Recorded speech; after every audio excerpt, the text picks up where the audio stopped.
Hi friends, ಎಲ್ಲರಿಗೂ ಜಯ ಕುಟುಂಬ ವ್ಲಾಗ್ಸ್‌ಗೆ ಸ್ವಾಗತ. ನಿನ್ನ ಜೊತೆ ನನ್ನ ಕತೆ ಸೀರಿಯಲ್‌ನಲ್ಲಿ ಇವತ್ತಿನ ಸಂಚಿಕೆಯಲ್ಲಿ ಏನೆಲ್ಲ ಆಗುತ್ತೆ ಅಂತ ಪೂರ್ತಿಯಾಗಿ ನೋಡ್ಕೊಂಡ್ ಬರೋಣ ಬನ್ನಿ. ಸಂಚಿಕೆಯ ಶುರುವಿನಲ್ಲಿ ಎಲ್ರು ನೋಡ್ತಿದ್ದಂಗೆ ಅಶ್ವಿನಿ ಬಿಲ್ಡಿಂಗ್ ಮೇಲಿಂದ ಕೆಳಗಡೆ ಬಿದ್ಬಿಡ್ತಾಳೆ. ಇದನ್ನ ನೋಡಿ ಗಾಬರಿಯಿಂದ ಅಜಿತ್, ಶ್ರವಣ್, ಭೂಮಿ, ದೇವಯಾನಿ, ಸತ್ಯಣ್ಣ ಮತ್ತೆ ನಚಿಕೇತ್ ಎಲ್ರು ಹತ್ರಕ್ಕೆ ಓಡೋಗಿ ನೋಡ್ತಿರ್ತಾರೆ. ಈ ಕಡೆ ನಡೆದಿರೋ ವಿಷಯನೆಲ್ಲ ಮನೇಲಿರೋ ಅಜ್ಜಿ, ಸಂಗೀತ, ರಾಮಣ್ಣ ಇವರೆಲ್ರಿಗೂನು ಸತ್ಯಣ್ಣ ಮತ್ತೆ ನಚ್ಚಿ ಇಬ್ರುನು ಕಾಲ್ ಮಾಡಿ ಹೇಳ್ತಾರೆ. ಏನಾಯ್ತು ಸಂಗೀತ ಅಂತ ಅಜ್ಜಿ ಕೇಳ್ಬೇಕಾದ್ರೆ, ಅಮ್ಮ ಅಶ್ವಿನಿ ಸಿಕ್ಕಾಕೊಂಡ್ಲಂತೆ ಅಂತ ಸಂಗೀತ ಅವ್ರು ಹೇಳ್ಬೇಕಾದ್ರೆ, ನನ್ಗೆ ಚೆನ್ನಾಗಿ ಗೊತ್ತಿತ್ತು ಅಮ್ಮ ಅವ್ರೆ, ನಮ್ಮ ಅಜಿತ್ ಅಣ್ಣನ್ ಕೈಯಿಂದ ಯಾವ್ದಾದ್ರು ಕಳ್ಳ ತಪ್ಪಿಸ್ಕೊಳ್ಳೋದಕ್ ಸಾಧ್ಯನಾ ಅಂತ ಪಲ್ಲವಿ ಅಕ್ಕ ಹೇಳ್ತಾರೆ. ನೀನು ಹೇಳ್ತಿರೋದೇನೋ ಸರಿ ಪಲ್ಲವಿ, ಆದ್ರೆ ಅವಳು ಈಗ್ಲೂ ಸಹ ನಾನೇ ಮನಸ್ವಿನಿ, ನೀವ್ ಯಾರು ನನ್ನನ್ನ ನಂಬುತ್ತಿಲ್ಲ ಅಲ್ವಾ? ಸರಿ, ನಾನು ಬದುಕಿರೋದಿಲ್ಲ, ಸತ್ತೋಗ್ತೀನಿ ಅಂತ ಹೇಳಿ ಎತ್ತರದ ಜಾಗದಿಂದ ಕೆಳಗಡೆ ಬಿದ್ದಿದ್ದಾಳಂತೆ. ನಮ್ಮ ಅಜಿತಾನೆ ಅವಳನ್ನ ಆಸ್ಪತ್ರೆಗೆ ಸೇರ್ಸಿದಾನಂತೆ ಅಂತ ಸಂಗೀತ ಅವ್ರು ಹೇಳ್ಬೇಕಾದ್ರೆ, ಅಷ್ಟು ಎತ್ತರದಿಂದ ಬಿದ್ದಿದ್ದಾಳೆ ಅಂತಂದ್ರೆ ಸೀರಿಯಸ್ ಇಂಜುರಿನೇ ಆಗಿರುತ್ತೆ ಅಂತ ರಾಮನಾರಾಯಣ್ ಹೇಳ್ತಾರೆ. ಹೌದು ರೀ ಅಮ್ಮ, ದೇವ್ಯಾನಿ, ಅಜಿತ್ ಎಲ್ರು ಅಲ್ಲೇ ಇದಾರೆ, ನಾನು ಮತ್ತೆ ರಾಮು ಹೋಗ್ಬಿಟ್ ಬರ್ತೀವಿ ಅಮ್ಮ ಅಂತ ಸಂಗೀತ ಅವ್ರು ಹೇಳ್ಬೇಕಾದ್ರೆ, ಬೇಕಾಗಿಲ್ಲ, ನೀವ್ ಯಾರು ಹೋಗೋದ್ ಬೇಕಾಗಿಲ್ಲ ಅಂತ ಅಜ್ಜಿ ಹೇಳ್ಬೇಕಾದ್ರೆ, ಅತ್ತೆ ಅದು ಹಾಗಲ್ಲ ಅಂತ ರಾಮನಾರಾಯಣ್ ಹೇಳಕ್ ಹೋಗ್ತಾರೆ. ಅವಳು ನಮ್ ಮನಸ್ವಿನಿ ಅಲ್ಲ, ಒಬ್ಳು ವಂಚಕಿ. ಆ ವಂಚಕಿನ ನೋಡೋದಿಕ್ಕೆ ನೀವ್ ಯಾಕೆ ಹೋಗ್ಬೇಕು ಅಂತ ಅಜ್ಜಿ ರೇಗಾಡ್ತಿರ್ತಾರೆ. ಅಮ್ಮ ಅದೆಲ್ಲ ಸರಿ ಅಮ್ಮ, ಆದ್ರೆ ಮಾನವೀಯತೆ ದೃಷ್ಟಿಯಿಂದನಾದ್ರೂ ಹೋಗಿ ನೋಡ್ಬೇಕಲ್ವಾ ಅಂತ ಸಂಗೀತ ಅವರು ಹೇಳ್ತಾರೆ. ಸಂಗೀತ, ಅತ್ತೆ ಹೇಳ್ತಿರೋದು ಸರಿಯಾಗೇ ಇದೆ, ಅವಳು ನಮ್ ಜೊತೆ ಅಷ್ಟೊಂದು ಕೆಡ್ದಾಗಿ ನಡ್ಕೊಂಡಿದ್ದಾಳೆ ಅಂತಂದ್ರೆ ಇನ್ನು ನಾವು ಅವಳಿಗೆ ಮಾನವೀಯತೆ ತೋರ್ಸೋದ್ರಲ್ಲಿ ಅರ್ಥ ಇರೋದಿಲ್ಲ ಅಂತ ರಾಮನಾರಾಯಣ್ ಹೇಳ್ತಾರೆ. ಆದ್ರೂ ಅವಳಿಗೆ ಅವಳು ಮಾಡಿರೋ ತಪ್ಪಿಗೆ ಶಿಕ್ಷೆ ಕೊಡಿಸ್ಬೇಕು ಅಂತ ಅಂದ್ರೆ ಅವಳ ಜೊತೆ ಇರೋದಕ್ಕೆ ಯಾರಾದ್ರೂ ಇರ್ಬೇಕಲ್ವಾ? ಅಜಿತ್, ಭೂಮಿ, ಶ್ರವಣ ಎಲ್ರು ಹೋಗಿದಾರಲ್ವಾ, ಸಾಕು ಅಂತ ಅಜ್ಜಿ ಹೇಳ್ಬೇಕಾದ್ರೆ, ಅಜ್ಜಿ ಹೇಳ್ತಿರೋದು ಸರಿಯಾಗೇ ಇದೆ, ಆ ಫ್ರಾಡ್ ನ ನೋಡೋ ಅವಶ್ಯಕತೆ ಯಾರಿಗೂ ಇಲ್ಲ, ಬೇಡ ಅಂತ ಅಪ್ಪು ಹೇಳ್ಬೇಕಾದ್ರೆ ಅಷ್ಟ್ರಲ್ಲಿ ಅಪ್ಪುಗೆ ಫೋನ್ ಬರುತ್ತೆ. ಅವಳು ಗಂಡನ್ ಮನೆಯಿಂದ ಕಾಲ್ ಮಾಡಿ ಮನೆಗೆ ಬರೋದಿಕ್ಕೆ ಹೇಳ್ತಾರೆ. ಅಮ್ಮ ನನ್ ಗಂಡನ್ ಮನೆಯಿಂದ ಕಾಲ್ ಬರ್ತಿದೆ, ನಾನ್ ಹೋಗ್ತಾ ಇದೀನಿ ಅಂತ ಅಪ್ಪು ಹೇಳ್ಬೇಕಾದ್ರೆ, ಸರಿ ಇರು ಹೋಗು ಅಂತೆ, ಅರ್ಶನ ಕುಂಕುಮ ಕೊಡ್ತೀನಿ ಅಂತ ಸಂಗೀತ ಅವರು ಅಪ್ಪುಗೆ ಅರ್ಶನ ಕುಂಕುಮ ಕೊಡೋದಕ್ ಹೋಗ್ತಾರೆ. ಈ ಕಡೆ ಅಶ್ವಿನಿನ ಅಡ್ಮಿಟ್ ಮಾಡಿ ಇವ್ರೆಲ್ರು ಆಚೆ ಕಡೆ ವೇಟ್ ಮಾಡ್ತಿರ್ತಾರೆ. ನರ್ಸ್ ಬಂದು ನೀವ್ ಒಳಗಡೆ ಹೋಗ್ಬೋದು ಅಂತ ಹೇಳಿದಾಗ ಅಜಿತ್, ಶ್ರವಣ್, ಭೂಮಿ, ನಚ್ಚಿ, ಸತ್ಯಣ್ಣ ಎಲ್ರು ವಾರ್ಡ್ಗೆ ಹೋಗ್ತಾರೆ. ಅಲ್ಲಿ ಡಾಕ್ಟರ್ ಹತ್ರ ಇವಾಗ ಇವಳ ಪರಿಸ್ಥಿತಿ ಹೇಗಿದೆ ಅಂತ ಅಜಿತ್ ಕೇಳ್ಬೇಕಾದ್ರೆ, ಕೈ ಕಾಲ್ ಮೂಳೆ ಸ್ವಲ್ಪ ಫ್ರಾಕ್ಚರ್ ಆಗಿದೆ, ಮತ್ತೆ ಸ್ವಲ್ಪ ತಲೆಗೆ ಏಟಾಗಿದೆ, 2 ಡೇಸ್ ಆಸ್ಪತ್ರೆಯಲ್ಲೇ ಇರ್ಲಿ, ಆಮೇಲೆ ನೋಡೋಣ ಅಂತ ಹೇಳಿ ಡಾಕ್ಟರ್ ಅಲ್ಲಿಂದ ಹೊರಡ್ತಾರೆ. ಅಷ್ಟ್ರಲ್ಲಿ ಅಶ್ವಿನಿಗೆ ಎಚ್ಚರಿಕೆ ಆಗಿ ಅಪ್ಪ ಅಂತ ಶ್ರವಣ್ನ ಕರೀತಾಳೆ. ಅಲೆಲೆಲೆಲೆಲೆ, ಇಷ್ಟೆಲ್ಲ ಆದ್ರೂ ಇವಳು ನರಿ ಬುದ್ಧಿನ ಬಿಡ್ಲೇ ಇಲ್ಲ, ಈಗ್ಲೂ ಯಾಮಾರ್ಸಕ್ ಟ್ರೈ ಮಾಡ್ತಿದ್ದಾಳೆ. ನಿನ್ ಕಮಿಟ್ಮೆಂಟ್ಗೆ ಸೆಲ್ಯೂಟ್ ಹೊಡಿಲೇಬೇಕು ಕಣೆ ಅಂತ ನಚ್ಚಿ ಹೇಳ್ತಿರ್ತಾನೆ. ಮಾವ, ಇವಳು ಮತ್ತೆ ಮನೆ ಸೇರ್ಕೊಳ್ಳೋದಿಕ್ಕೆ ಸಂಚ್ ಹಾಕ್ತಿದ್ದಾಳೆ, ಇವಳೊಂಥರ ವಿಷಬೀಜ, ಒಂದ್ಸಲಿ ಮೊಳಕೆ ಹೊಡೆದ್ರೆ ಜೀವನ ಹಾಳ್ ಮಾಡೋವರ್ಗು ಬಿಡೋದಿಲ್ಲ, ಅದಕ್ಕೆ ಇವಳು ಇಲ್ಲಿದ್ರೇನೆ ಬೆಟರ್.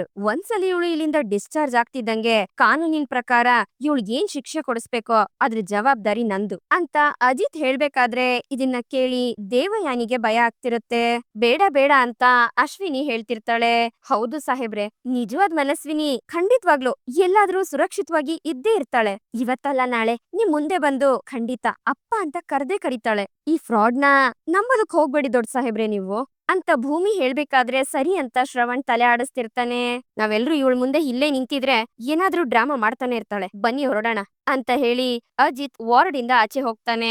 ಎಲ್ರು ವಾರ್ಡ್ ಇಂದ ಆಚೆ ಹೋಗ್ತಿದಾರಲ್ಲ ಅಂತ ದೇವಯಾನಿ ಅಶ್ವಿನಿ ಹತ್ರ ಮಾತಾಡೋದಕ್ಕೆ ಅಂತ ಹೋದಾಗ ಅಷ್ಟ್ರಲ್ಲಿ ಭೂಮಿ ವಾಪಸ್ ಬಂದು, ದೇವಯಾನಿ ಅಮ್ಮ, ಅಮ್ಮ ನೀವು ಬಂದ್ಬಿಡಿ, ಇಲ್ಲ ಅಂದ್ರೆ ಈ ಫ್ರಾಡು ನಿಮ್ಮನ್ನ ಯಾಮರ್ಸ್ಬಿಡ್ತಾಳೆ ಅಂತ ಭೂಮಿ ಹೇಳ್ಬೇಕಾದ್ರೆ, ಸರಿ ಆಯ್ತು ಅಂತ ದೇವಯಾನಿನು ಭೂಮಿ ಜೊತೆನೆ ಆಚೆ ಹೋಗ್ತಾಳೆ. ಅಶ್ವಿನಿ ಕೋಪದಿಂದ ಇವ್ರನ್ನೇ ಗುರಾಯಿಸ್ತಿರ್ತಾಳೆ. ಈ ಕಡೆ ಅಜಿತ್ ಇದ್ರ ಬಗ್ಗೆನೇ ಯೋಚನೆ ಮಾಡ್ಕೊಂಡು ವಾರ್ಡ್ ಇಂದ ಆಚೆಗ್ ಬಂದಿದ್ದಾಗ, ಸಾಹೇಬ್ರೆ ಯಾರ್ ಜೀವ ಆದ್ರೂ ಜೀವನೇ ಅಲ್ವಾ, ಅವಳಿಗೇನು ಆಗದೆ ಇರೋದು ಒಂದ್ ರೀತಿ ನನ್ ಖುಷಿನೇ, ಆದ್ರೆ ಅವಳು ಅಷ್ಟು ಎತ್ತರದಿಂದ ಬಿದ್ರುನು ಅವಳಿಗೇನು ಆಗ್ಲೇ ಇಲ್ಲ. ನೋಡಕ್ ಹೋದ್ರೆ ಕೈಯೋ ಕಾಲೋ ತಲೆನೋ ತೀವ್ರವಾಗಿ ಪೆಟ್ಟು ಬೀಳ್ಬೇಕಾಗಿತ್ತು, ಆದ್ರೆ ನೋಡಿದ್ರೆ ಇವಳಿಗೇನು ಆಗೇ ಇಲ್ವಲ್ಲ ಸಾಹೇಬ್ರೆ, ಅದ್ ಹೇಗೆ ಅಂತ ಭೂಮಿ ಕೇಳ್ಬೇಕಾದ್ರೆ, ನನಗೂ ಅದೇ ಆಶ್ಚರ್ಯ ಆಗ್ತಿದೆ. ಅಂತ ಸತ್ಯಣ್ಣ ಹೇಳ್ತಾರೆ. ಅಲ್ಲಿಗೆ ನಿಜವಾಗ್ಲೂ ಸಾಯ್ಬೇಕು ಅಂತ ನಿರ್ಧಾರ ಮಾಡಿರೋದಲ್ಲ ಅಂತ ಅರ್ಥ ಆಗ್ತಿದೆ. ಸಾಯ್ತೀನಿ ಅಂತ ನಮ್ಮನ್ನ ಹೆದರ್ಸೋದಕ್ಕೆ ಮಾಡಿರೋ ನಾಟಕ ಅಂತ ನನ್ಗನ್ನಿಸ್ತಿದೆ. ಅಲ್ವಾ ಬ್ರೋ? ಅಂತ ನಚ್ಚಿ ಹೇಳ್ಬೇಕಾದ್ರೆ ಐ ಡೋಂಟ್ ಥಿಂಕ್ ಸೊ. ನನಗ್ ಆ ರೀತಿ ಅನ್ನಿಸ್ತಾ ಇಲ್ಲ. ಯಾಕಂತ ಹೇಳಿದ್ರೆ ಪ್ರಾಕ್ಟಿಕಲ್ ಆಗಿ ಯಾರು ಆತರ ಮಾಡೋದಕ್ಕಾಗೋದಿಲ್ಲ. ಅಂಡ್ ಇದನ್ನೆಲ್ಲ ನೋಡ್ತಿದ್ರೆ ನನ್ಗ್ ಒಂದೇ ಅನ್ನಿಸ್ತಾ ಇರೋದು, ಅಶ್ವಿನಿದು ಪ್ಯೂರ್ ಲಕ್ ಅಂತ ಅಜಿತ್ ಹೇಳ್ಬೇಕಾದ್ರೆ, ಅಜಿತ್ ಅವಳು ಮತ್ತೆ ಇಲ್ಲಿಂದ ತಪ್ಪಿಸ್ಕೊಳ್ದೆ ಇರೋ ತರ ಯಾವ್ದಕ್ಕೂ ಅವಳ ಮೇಲೆ ಒಂದ್ ಕಣ್ಣಿಟ್ಟಿರು ಅಂತ ಶ್ರವಣ್ ಹೇಳ್ತಾನೆ.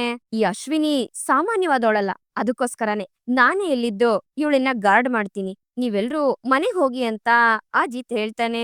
ಕೋಪದಿಂದ ದೇವಯಾನಿ ಅಜಿತ್ನೇ ಗುರಾಯಿಸ್ತಿರ್ತಾಳೆ. ಅಷ್ಟ್ರಲ್ಲಿ ಸದಾನಂದ್ ಅವ್ರ ಜೊತೆ ಇನ್ನೊಬ್ರು ಪಿಸಿ ಬರ್ತಾರೆ ಅಲ್ಲಿಗೆ. ನೀವಿಬ್ರು ವಾರ್ಡ್ ಆಚೆನೇ ಇರಿ, ಒಬ್ರು ಸಹ ಒಳಗಡೆ ಹೋಗ್ಬಾರ್ದು, ಆ ರೀತಿ ನೋಡ್ಕೊಳ್ಳಿ. ಸಿಸಿಟಿವಿ ಕ್ಯಾಮೆರಾ ಫೋಟೇಜ್ ನ ಅವಾಗ ಚೆಕ್ ಮಾಡ್ತಾ ಇರಿ. ನಿಮ್ಗೇನಾದ್ರೂ ಅನುಮಾನಾಸ್ಪದವಾಗಿ ಏನಾದ್ರೂ ಗೊತ್ತಾಯ್ತು ಅಂತಂದ್ರೆ ನನ್ಗೆ ಅಪ್ಡೇಟ್ ಮಾಡಿ, ಅರ್ಥ ಆಯ್ತಾ? ಇದು ನಿಮ್ ಜವಾಬ್ದಾರಿ ಅಂತ ಅಜಿತ್ ಸದಾನಂದ್ಗೆ ಹೇಳ್ತಾರೆ. ಹಾಗೆ ಇನ್ನಿಬ್ರು ಪಿಸಿನ ಕರ್ಸಿ ಅವ್ರನ್ನ ಮೇನ್ ಗೇಟ್ ಹತ್ರ ಹಾಕ್ಸಿ ಯಾವ್ದೇ ರೀತಿ ತೊಂದ್ರೆ ಆಗ್ಬಾರ್ದು. ಇನ್ ಕೇಸ್ ಒಂಚೂರ್ ಹೆಚ್ಚು ಕಮ್ಮಿ ಆಯ್ತು ಅಂದ್ರೂ ಇಬ್ರನ್ನು ಸಸ್ಪೆಂಡ್ ಮಾಡಿ ಬಿಸಾಕ್ಬಿಡ್ತೀನಿ, ಹುಷಾರ್ ಅಂತ ಅಜಿತ್ ಸದಾನಂದ್ಗೆ ಹೇಳ್ತಾನೆ. ಹಾಗೆ ಹೇಗ್ ನೋಡ್ಕೋಬೇಕು ಅವ್ರನ್ನ, ಯಾವ ರೀತಿ ಟೈಟ್ ಸೆಕ್ಯೂರಿಟಿ ಇರ್ಬೇಕು ಅಂತ ಅಜಿತ್ ಎಕ್ಸ್ಪ್ಲೈನ್ ಮಾಡ್ತಿರ್ಬೇಕಾದ್ರೇನೆ ದೇವಯಾನಿ ಇದೇ ಸರಿಯಾದ ಸಮಯ ಅಂತ ಎಲ್ರು ಕಣ್ ತಪ್ಸಿ ಅಶ್ವಿನಿ ಇರೋ ವಾರ್ಡ್ಗೆ ಹೋಗ್ತಾಳೆ. ಅವಳು ಮಲ್ಗಿರೋದನ್ನ ನೋಡಿ ಅವಳು ಕತ್ ಹಿಸ್ಕಿ ಸಾಯಿಸೋಣ ಅಂತ ಹೋಗೋಷ್ಟ್ರಲ್ಲಿ ಅಶ್ವಿನಿಗೆ ಎಚ್ಚರಿಕೆ ಆಗ್ಬಿಡತ್ತೆ. ಆಗ ಸಡನ್ ಆಗಿ ದೇವಯಾನಿ ಹಿಂದಕ್ ಬಂದ್ಬಿಡ್ತಾಳೆ. ಅಶ್ವಿನಿ ಹೇಗಿದ್ಯಾ? ನಾನು ನಿನ್ನ ಬೇಲ್ ಮೇಲೆ ಬಿಡಿಸ್ಬೇಕು ಅಂತ ಟ್ರೈ ಮಾಡ್ತಿದೀನಿ, ಅಷ್ಟ್ರಲ್ಲಿ ನೀನು ಇಂತ ದೊಡ್ಡ ಕೆಲ್ಸ ಮಾಡ್ಕೊಂಡಿದ್ಯಲ್ಲ ಅಂತ ದೇವಯಾನಿ ತುಂಬಾ ಕನ್ಸರ್ನ್ ಇರೋಳ್ ತರ ಅಶ್ವಿನಿ ಹತ್ರ ಮಾತಾಡ್ಬೇಕಾದ್ರೆ, ಈ ಕೇಸಲ್ಲಿ ಬೇಲ್ ಸಿಗೋದು ಡೌಟು ಅಂತ ಗೊತ್ತಿತ್ತು, ಅದಕ್ಕೆ ಅಂತ ಅಶ್ವಿನಿ ಹೇಳ್ಬೇಕಾದ್ರೆ, ಈ ರೀತಿ ಎಲ್ಲ ಮಾಡ್ಕೊಂಡ್ಬಿಟ್ರೆ ನೀನ್ ತಪ್ಪಿಸ್ಕೊಂತೀನಿ ಅಂತ ಅನ್ಕೊಂಡಿದ್ಯಾ ಅಂತ ದೇವಯಾನಿ ಕೇಳ್ತಾಳೆ. ಲಾಸ್ಟ್ ಮೂಮೆಂಟ್ ಅಲ್ಲಿ ಏನ್ ಬೇಕಾದ್ರೂ ಆಗ್ಬೋದಲ್ವಾ ಮೇಡಮ್? ಈ ಅಶ್ವಿನಿಗೆ ಅಸಾಧ್ಯ ಅನ್ನೋದು ಯಾವ್ದು ಇಲ್ಲ ಮೇಡಮ್. ಅಲ್ಲಿರೋರ್ ಎಲ್ರನ್ನೂ ಯಾಮಾರ್ಸೋದಕ್ಕೋಸ್ಕರ ಅಷ್ಟು ದೊಡ್ಡ ಬಿಲ್ಡಿಂಗ್ ಇಂದ ಬೀಳೋದಿಕ್ಕೆ ನಾನ್ ಹಿಂದೆ ಮುಂದೆ ನೋಡ್ಲಿಲ್ಲ ಅಂತ ಅಶ್ವಿನಿ ಹೇಳ್ಬೇಕಾದ್ರೆ, ಅಜಿತ್ ನ ಯಾಮಾರ್ಸೋದು ಅಷ್ಟೊಂದು ಸುಲಭ ಅಂತ ಅನ್ಕೋಬೇಡ, ಅಲ್ಲೆಲ್ರು ಕಾಯ್ತಾ ಇದಾರೆ, ಜಾಸ್ತಿ ಟೈಮ್ ಇಲ್ಲ ನನ್ ಹತ್ರ. ನೋಡು, ಒಂದ್ ರಿಕ್ವೆಸ್ಟ್, ಎಂತ ಸಂದರ್ಭ ಬಂದ್ರು ನನ್ ಹೆಸರು ಮಾತ್ರ ಯಾವ್ದೇ ಕಾರಣಕ್ಕೂ ಸಹ ಬಾಯಿ ಬಿಡ್ಬೇಡ ಪ್ಲೀಸ್ ಅಂತ ದೇವಯಾನಿ ಅಶ್ವಿನಿ ಹತ್ರ ಕೇಳ್ಕೊತಾಳೆ. ಹೇಳೋದಾಗಿದ್ರೆ ಈಗಾಗ್ಲೇ ಹೇಳಿರ್ತಿರ್ಲಿಲ್ವಾ, ಆದ್ರೆ ಇನ್ ಮುಂದೆ ನಿಮ್ ರಹಸ್ಯನ ನಾನ್ ಹೇಳೋದಿಲ್ಲ ಅಂತ ನಾನ್ ಗ್ಯಾರಂಟಿ ಕೊಡೋದಿಲ್ಲ ಅಂತ ಅಶ್ವಿನಿ ಹೇಳ್ದಾಗ ಅದನ್ನ ಕೇಳಿ ದೇವಯಾನಿಗೆ ಶಾಕ್ ಆಗತ್ತೆ. ನಿಮ್ಮನ್ನ ಬಚಾವ್ ಮಾಡಿದ್ರೆ ನನಗೇನ್ ಲಾಭ ಅಂತ ಅಶ್ವಿನಿ ಕೇಳ್ದಾಗ, ಹೇ ಏನ್ ಮಾತಾಡ್ತಿದ್ಯಾ ನೀನು? ನಾನ್ ಆಗ್ಲೇ ಹೇಳಿದ್ನಲ್ಲ ನಿನ್ಗೆ, ಬೇಲ್ ಕೊಡ್ಸಿ ನಿನ್ನ ಹೊರಗಡೆ ಕರ್ಕೊಂಡ್ ಬರೋದಿಕ್ಕೆ ವ್ಯವಸ್ಥೆ ಮಾಡ್ತಾ ಇದೀನಿ ಅಂತ ದೇವಯಾನಿ ಹೇಳ್ಬೇಕಾದ್ರೆ, ಅದನ್ನ ನಾನ್ ನೋಡ್ಕೊಳ್ತೀನಿ, ಅದನ್ ಬಿಟ್ಟು ಬೇರೆ ಏನಾದ್ರೂ ಮಾಡ್ಬೋದಾ ಅಂತ ಅಶ್ವಿನಿ ಕೇಳ್ದಾಗ, ಬೇರೆ ಏನು? ಓ ಓಕೆ ಹೇಳು, ಎಷ್ಟು ದುಡ್ಡು ಬೇಕು ನಿನಗೆ ಅಂತ ದೇವಯಾನಿ ಕೇಳ್ದಾಗ, ನಾನು ದೇವರ ಸನ್ನಿಧಿ ಮನೆಯ ಸೊಸೆ ಆಗ್ಬೇಕು ಅಂತ ಅಶ್ವಿನಿ ಕೇಳ್ದಾಗ ಅದನ್ನ ಕೇಳಿ ದೇವಯಾನಿಗೆ ಶಾಕ್ ಆಗತ್ತೆ.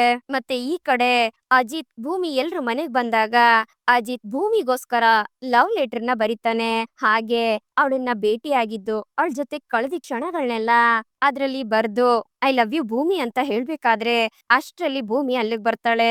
ಸಾಹೇಬ್ರೆ ಏನ್ ಮಾಡುತ್ತಿದ್ದೀರಾ, ಏನ್ ಬರೀತಿದ್ದೀರಾ ಅಂತ ಭೂಮಿ ಕೇಳಿದಾಗ, ಲವ್ ಲೆಟರ್ ಅಂತ ಅಜಿತ್ ಹೇಳ್ತಾನೆ. ಏನು ಲವ್ ಲೆಟರಾ ಅಂತ ಭೂಮಿ ಆಶ್ಚರ್ಯದಿಂದ ಕೇಳ್ತಾಳೆ. ಹಾಗೆ ಶಾಕ್ ಅಲ್ಲೇ ಅಜಿತ್ನೇ ನೋಡ್ತಿರ್ತಾಳೆ. ಇಲ್ಲಿಗೆ ಈ ಒಂದು ಸಂಚಿಕೆ ಮುಗಿಯುತ್ತೆ. ಈ ಸಂಚಿಕೆ ನಿಮ್ಗೆ ಇಷ್ಟ ಆಗಿದೆ ಅಂತ ಅನ್ಕೊಳ್ತೀನಿ. ಇಷ್ಟ ಆಗಿದ್ರೆ ದಯವಿಟ್ಟು ಲೈಕ್ ಮಾಡಿ, ಹಾಗೆ ಹೇಗಿತ್ತು ಅನ್ನೋದನ್ನ ಕಮೆಂಟ್ ಮೂಲಕ ತಿಳಿಸಿ. ಮತ್ತೆ ಮುಂದಿನ ಸಂಚಿಕೆಯೊಂದಿಗೆ ನಿಮ್ಮನ್ನ ಭೇಟಿ ಆಗ್ತೀನಿ. ಅಲ್ಲಿವರೆಗೂ Tata, bye bye, take care.